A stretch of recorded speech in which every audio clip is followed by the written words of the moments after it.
Ashamaa harka fuunee akkam jirtu nagaa keessanii nagaa kudha galanna waaqayyoodhaaf haa ta'u isinillee akka nagaa tan abdii guutuun qaba.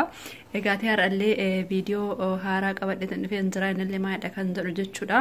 Hedduun kan keessanii rifeensa kan keenyaa kan dafee nu margu akkasuma immoo fuulduraan gara duubaatti kan deeme akkasuma immoo rifeensa kan keenya kan bubuqqa'u kan lasuu didee hedduun kan keessaa nagaafachaa turtan jechuudha. Egaa har'a viidiyoo isaa qabadhee isinii dhufee jira jechuudha. Akkatti fayyadamtan abdiin isinirraa qaba. Manuma keenya keessatti kan hojjannudha jechuudha. Inna baay'ee bareedaadha. Isin hundumti keessanii yoo fayyadamtan abdiin isinirraa qaba. Haala kamiin akka hojjetamu walumaan kan ilaallu ta'a jechuudha. Gara xumuraatti viidiyoo kiyya ilaaltan abdiin isinirraa qaba. Egaati wantuma salphaa mana keenya keessatti hojjannee itti fayyadamnudha. Akkasuma immoo faarmaasii irraa illee warroonni bitachuu barbaadan suura isaa saniif maxxansa jechuudha. Ni jira faarmaasiitti ni argama jechuudha zayitiin kuni. Egaati hundumti keessaniyyuu hanga xumura viidiyoo kiyyaatti kan hojjetan turtan akka ilaaltan abdiin isinirraa qaba. Baay'ee bareedaa fi hedduu kan nama gargaarudha jechuudha. Namni kamiyyuu hojjetee kan itti fayyadamuu danda'udha. Egaa isinillee akka hojjetan itti fayyadamtan abdiin isinirraa qaba. Akkasuma rifeensa dheeressuu ta'ee rifeensa kan keenya gara fuulduraatiin bubuqqa'ee akkasuma immoo rifeensa kan keenya kan nurraa dhume jechuudha. Hedduudhaaf nu fayyada. Hundumti kan keessaniyyuu akka hojjetanitti fayyadamtan abdiin isinirraa qaban sinin jira obboleeyyan kan koo. Egaati haga xumura viidiyoo kiyyaatti na wajjin tura walumaan kan ilaallu ta'a.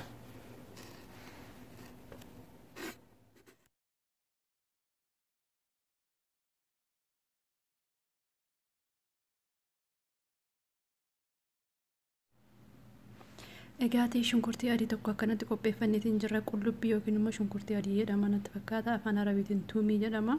Egaati zayitii keenya haala kamiin akka hojjennu walumaan ilaalla jechuudha. Egaati tokko guutuu isaa erga haala kanaan qopheeffanneetii booda qola isaa guutumaan guutuutti irraa baasnee fixne jechuudha. Egaati warroonni zayitii baay'ee hojjechuu barbaadan hunduma isaatti gochuu qabdan. Ani garuu xiqqoodhuma hojjechuu barbaada isin maxxarkiisuudha duwwaadha jechuudha. Egaati qola isaa haala kanaan irraa erga baasneetii booda shunkurtii kan keenya iddoo lama lamatti addaan murra jechuudha. Egaati bilbilaan qabee waraabaan jira waan ta'eedhaaf natti hin tolle haala kanaan addaan murree finna jechuudha. Bakka lama lamatti yookiin immoo gurguddaa ta'e xixiqqeessinee murra jechuudha. Egaati haala kanaan ani muriitiin hin jira. Isin immoo zayitii baay'ee hojjechuu barbaadan itti dabalaa isin hin jedhaan ammaaf kun nagaa jechuudha. Isin maxxarkiisuu kan hojjechaa jira. Egaa biradistii qulqulluu tokko ni qopheeffannaa. Biradistii qulqulluu ta'uudha qabaata jechuudha. Erga qopheeffanneetii booda zayitii zayituunii yookiin immoo kokonaat ooyilii zayitii dhuma rifeensa keessanii fayyadamtan kamiyyuu yaa ta'u jechuudha. Zayitiin kamiyyuu ni ta'a.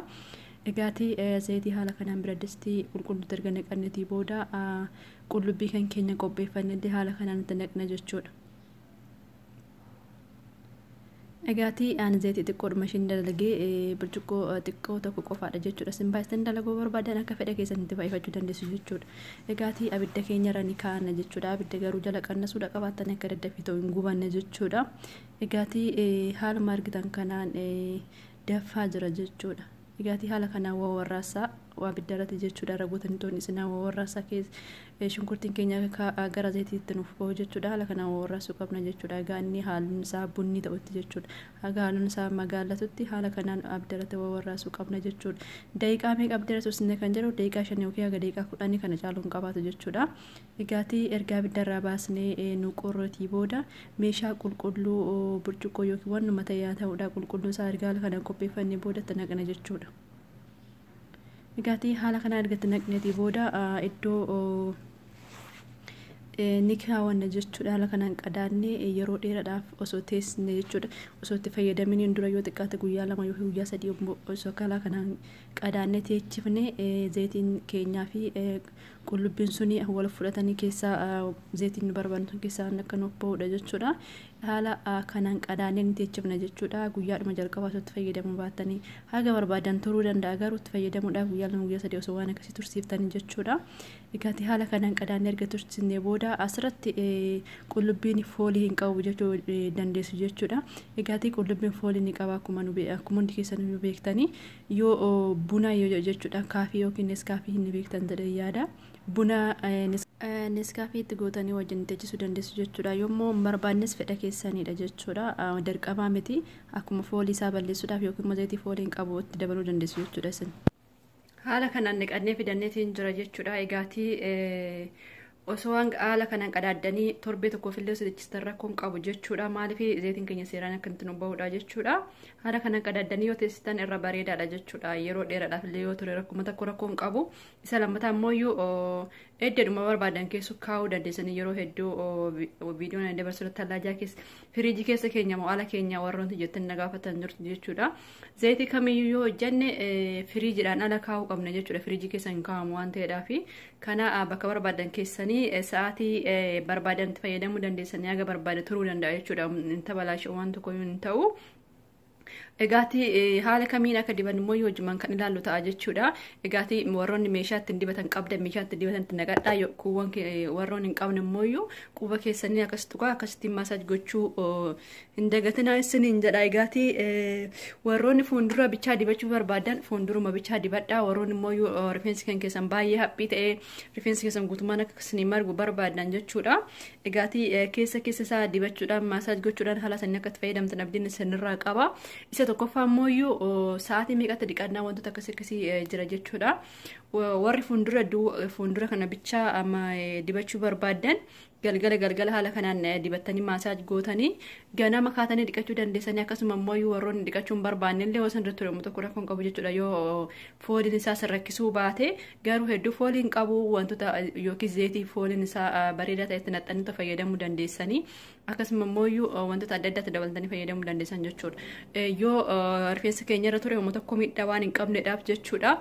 Egaati haali kamiin akka dibannu hojiimaan ilaalla jechuudha. Haala dibatan hundi keessaniyyuu ni beektan jedhee yaada zeetii kamiyyuu. Rifeensa erga dibatanii booda immoo maasaaj gochuu kan keessan hin dagatinaa isin jedha obboleeyyan kan koo. Egaati walumaan ilaalla. Yeroo baay'ee akkasittiin warroonni keessa isaa dibachuu barbaadan haala kanaan dibadhaa. Egaati warri fuuldura bichaa dibachuu barbaadan immoo haala kanaan